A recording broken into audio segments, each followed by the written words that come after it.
Assalamualaikum warahmatullahi wabarakatuh. Kembali lagi anak-anak dengan pembelajaran sejarah ya. Minggu kemarin kita sudah belajar tentang konsep sejarah dari periodisasi sampai berpikir sinkronik dan saatnya kita akan belajar tentang sejarah bumi kita, sejarah rumah kita, dan juga sejarah tata surya. Nah, mengapa pembelajaran ini penting? Karena mempelajari tentang sejarah terbentuknya bumi itu bukan hanya bermanfaat sebagai pengetahuan umum saja, akan tetapi juga kita sebagai manusia sudah sepantasnya ya mempelajari rumah yang kita sekarang diami, yakni bumi. Gitu. Dari lahir sampai pun mati kita hidup di bumi, ya. Gak mungkin kita hidup di planet lain karena ini adalah satu-satunya planet yang dapat dihuni oleh manusia dan makhluk hidup. Ya mungkin ada sekarang ini yang berencana pengen pergi ke Mars gitu ya, benar ada itu pengen pergi ke Mars dan juga mencoba hidup di sana gitu. Tapi yang sudah jelasnya bumi itu adalah rumah kita ya. Dan Bapak akan menjelaskan tentang sejarah terbentuknya bumi hanya satu pertemuan saja ya. Satu pertemuan saja karena sangat singkat karena kita akan fokus mempelajari tentang masa prasejarah yakni manusia purba dan juga nantinya Hindu Buddha. Ini kalian bisa lihat di PowerPoint itu ada 4 pembabakan masa terbentuknya bumi. Yang pertama itu masa Arkeozoikum, masa Paleozoikum, dan 3 Mesozoikum, dan keempat Neozoikum. Nah, di pertemuan kali ini Bapak cuma 3 aja sebenarnya ya, 3 aja mohon maaf. Arkeozoikum, Paleozoikum, dan Mesozoikum. Dan Bapak akan menyampaikan ini dengan singkat, padat, dan jelas. Dan juga melalui video ya. Nah, di sini Bapak akan memutar sebuah video berdurasi kurang lebih ya 3 menit saja ya, 3 menit. Di dalam video ini akan melihatkan secara garis besar. Yang pertama tentang pembentukan tata surya ya. Bagaimana planet itu terbentuk, bagaimana adanya bintang dan segala sesuatu yang ada di alam semesta ini ya. Ini dijelaskan secara garis besar. Dan yang kedua juga akan memperlihatkan gambaran masa Arkeozoikum. Dan yang ketiga tentang masa Paleozoikum dan yang keempat Paleozoikum. Nah, di video ini akan dilihatkan gambarannya seperti apa. Nanti sesudah selesai videonya Bapak akan jelaskan. Nah, sekarang kita saksikan sama-sama yuk videonya. Sini.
Nah, itu videonya ya. Sebenarnya masih ada lanjutannya lagi, tapi Bapak potong sampai di sini saja ya. Ini sampai akhir masa Mesozoikum sebenarnya.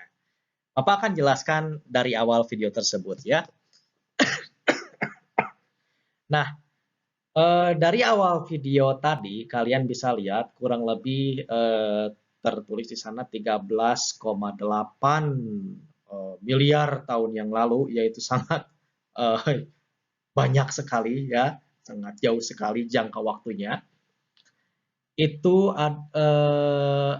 terjadi sebuah peristiwa yang namanya peristiwa ledakan besar ya, ledakan besar. Nah, ledakan besar inilah yang menyebabkan terbentuknya yang namanya bintang, yang namanya asteroid, yang namanya komet, yang namanya matahari dan akhirnya planet-planet dan sampai ke bumi. Dan nantinya jadinya sebuah tata surya berdasarkan ledakan ini. Nah, ledakan ini yang terjadi secara tiba-tiba ini disebut namanya ini adalah teori Big Bang namanya. Sekali lagi ya, ledakan yang terjadi secara tiba-tiba, ledakan yang maha dahsyat itu namanya teori Big Bang, teori Big Bang ya, teori Big Bang. Yang dimana berdasarkan teori ini alam semesta, tata surya atau galaksi Bima Sakti ya yang ada di sekeliling bumi dan yang kalau kalian lihat ke atas langit kalian pada malam hari ya kalian bisa lihat bintang-bintang kecil di langit gitu.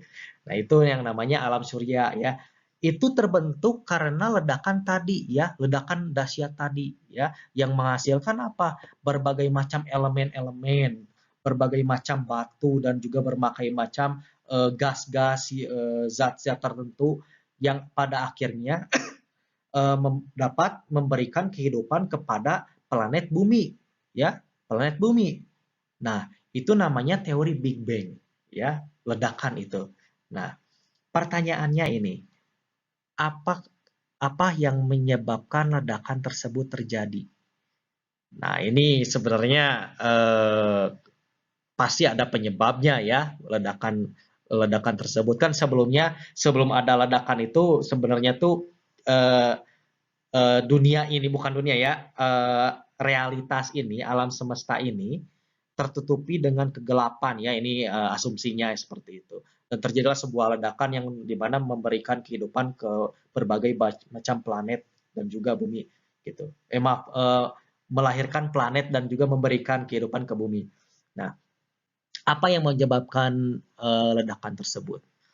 Ada beberapa teori ya, Bapak sebenarnya nggak bisa menjelaskannya karena itu terlalu ilmiah dan juga Bapak juga belum paham.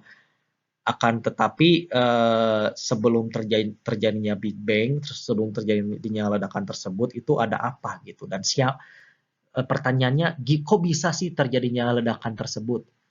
Nah, ini kalau kita sebagai orang yang beriman, kita percaya bahwa Tuhanlah yang menciptakan ledakan tersebut ya. Karena Tuhan itu Maha Pengasih, lagi Maha Pengasih, penyayang dan juga Maha Berkuasa dan juga Maha Bisa. Ya, kun fayakun, jadi maka jadilah gitu.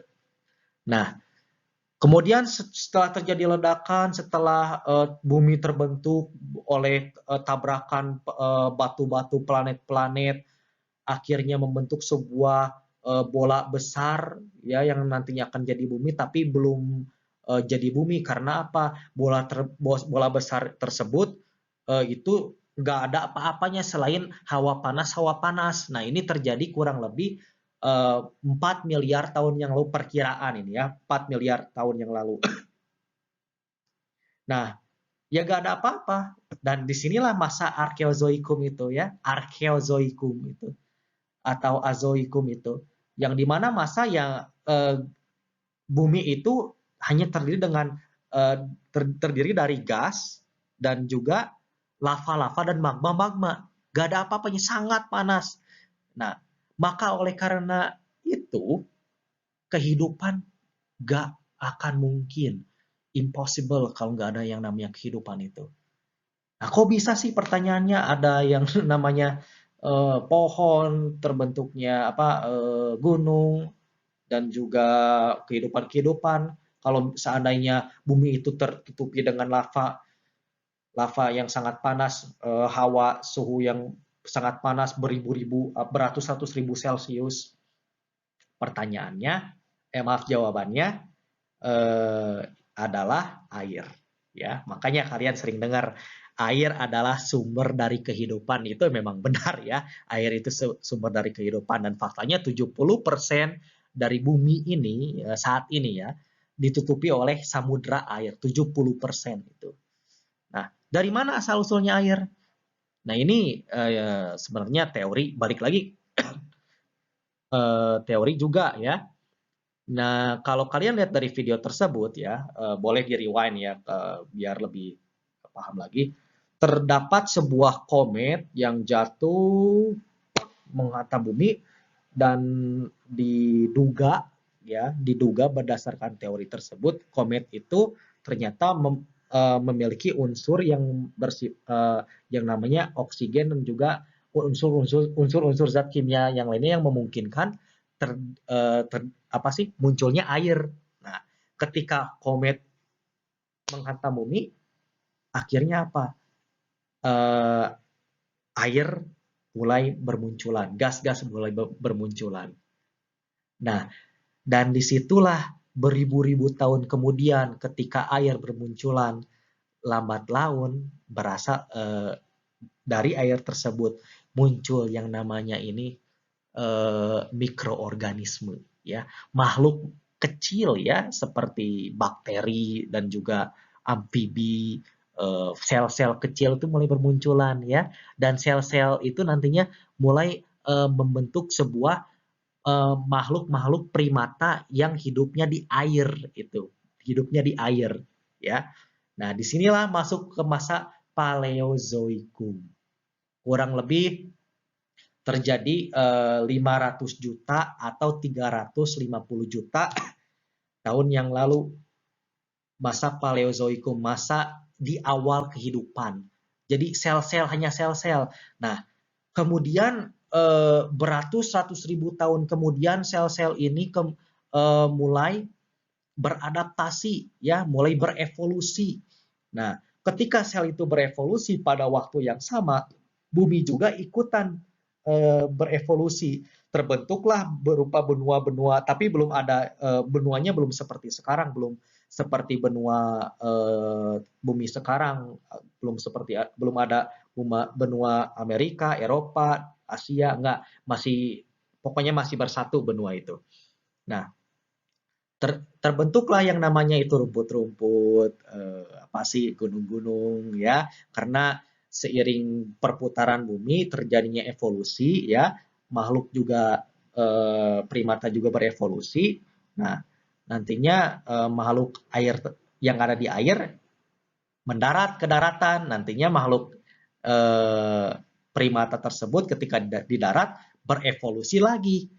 Nah, menjadi makhluk-makhluk ya kayak ikan yang dapat berjalan di ini sebuah kayak ikan lagi ya, cuman bisa berjalan di daratan gitu. Nantinya makhluk tersebut beratus-ratus ribu tahun kemudian berevolusi lagi dan bumi iklimnya mulai berubah. Nah, perubahan iklim inilah yang menyebabkan evolusi itu mempercepat evolusi makhluk yang tadi, sel-sel yang tadi.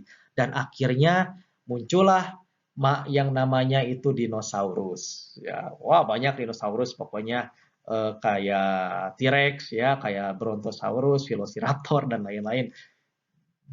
Dinosaurus mulai mulai menduduki bumi ya, makhluk berterbangan yang lainnya menduduki bumi, makhluk di air juga mulai berbagai macam, pohon-pohon mulai terbentuk ya, gunung-gunung mulai terbentuk lagi, daratan mulai hijau, dinosaurus mulai ada, dan disinilah masuk yang namanya ketika ada dinosaurus adalah masa Neozoikum. Neozoikum, masa Neozoikum. Nah, di masa Neozoikum inilah bumi mulai dihabitat dihidupi, maaf, bumi mulai dihidupi oleh dinosaurus, yang namanya dinosaurus ya, dinosaurus. Nah, ketika dinosaurus ini cukup lama ya hidup di bumi dinosaurus ini, dan kita yang namanya manusia ini tentu saja belum ada.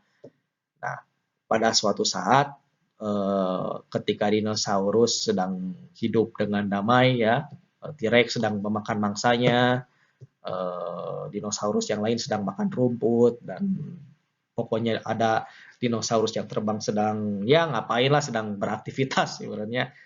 Terjadilah sebuah ledakan. Ledakan ini disebabkan oleh yang namanya itu asteroid menghantam bumi. Ketika asteroid menghantam bumi, dinosaurus punah, semua dinosaurus, dan berakhirlah masa Mesozoikum. Nah, sampai sini saja ya, sampai masa Mesozoikum. Ini hanya garis besar secara singkat, padat, dan juga mungkin jelas ya, dijelaskan oleh Bapak. Dan pertemuan berikutnya Bapak akan menjelaskan tentang sampai masa Mesozoikum, maaf. Pertemuan berikutnya Bapak akan menjelaskan tentang masa Mesozoikum ya. Jadi masa Mesozoikum.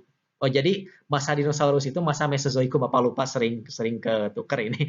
Masa Mesozoikum ya, masa Mesozoikum adalah masa dinosaurus.